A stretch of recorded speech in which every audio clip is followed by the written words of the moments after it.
आपको उस चबूतरे की खुदाई करके देखनी चाहिए। वहाँ आपको कुछ बहुत बड़ा मिलने के संकेत है। पहले ज्योतिषी फिर पंडित की कही बात सुन राजा भोज को भी ये विश्वास हो गया कि हो न हो उस रहस्यमयी चबूतरे के नीचे कुछ तो जरूर है। अवश्य ही वहाँ खुदाई करवाकर देखनी चाहिए। राजा ने तुरंत अपने राज्य के सभी बेलदारों को वहाँ जाकर खुदाई करने के निर्देश दिए और खुद भी अपने मुख्य सलाहकारों के साथ बड़ी दिलचस्पी लेकर उस चबूतरे के पास पहुँच गया। खुदाई करते करते जब मजदूरों ने मचान वाली जगह को अंदर तक गहरा खोद दिया, तब एक सोने का पाया नजर आया। सोने के पाए को देख राजा भोज की आंखें चमक उठीं। उसने मजदूरों को सख्त हिदायत दी कि अब आगे की खुदाई बड़े ध्यान से की जाए। शीघ्र ही धरती के अंदर मौजूद उस सिंहासन के चारों पाए नजर आने लगे। राजा सहित वहाँ मौजूद सभी हैरान थे। खुदाई पूरी हुई तो जमीन के अंदर दबा हुआ एक विशालकाय सिंहासन बाहर निकला। राजा के हुक्म पर मजदूरों ने बड़े ध्यान से सिंहासन को बाहर निकाला। बाहर आने पर जब राजा भोज ने उसे देखा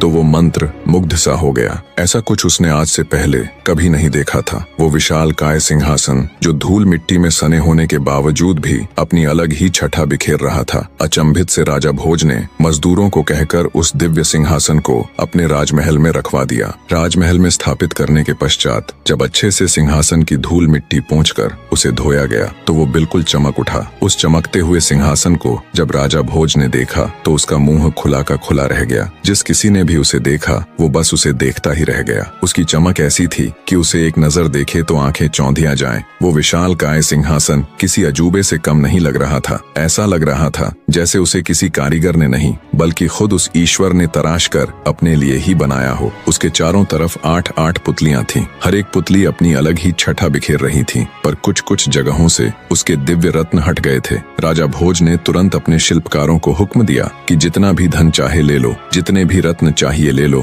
पर जल्दी से जल्दी इस सिंहासन को तैयार करो। लगभग 6 महीने में देश के कोने कोने से हूबहू सिंहासन में लगे हुए रत्नों जैसे ही रत्न खोजकर शिल्पकारों ने उस सिंहासन को पूरी तरह तैयार कर दिया। धरती के अंदर से निकला वो जादुई सिंहासन जब पूरी तरह तैयार हो गया, तब राजा भोज उसे देखने के लिए आए तो उन्हें अपनी आंखों पर विश्वास नहीं हो रहा था।